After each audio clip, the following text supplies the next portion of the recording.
Xin giới thiệu tất cả các đồng chí và các bạn. Đây là một núi khủng long mới chúng tôi vừa tìm thấy, cũng nằm ở huyện Bắc Yên, nhưng là một xã là xã Hương Trú.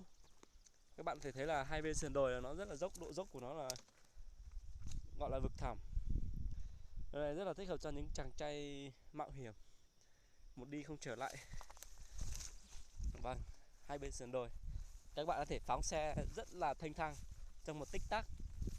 Và hãy nhớ rằng là vào cái mùa khô thì ở đây không có chỗ để cho bạn mắc được cái xe của bạn, và bạn có thể tha hồ mà trôi xuống vực. Wow, thật là vi diệu mà. Vâng, đây là hai đồng chí đi phượt cùng tôi. Các bạn thấy đi theo hai con đường, nó là từ cảng Tà Hộc xuôi lên khoảng 20 cây, hoặc là các bạn có thể đi từ Tà Xùa, thiên đường mây thì vào đây là khoảng 40 cây. Đây là một ông thổ địa ở đây rất là quen thuộc với địa hình này.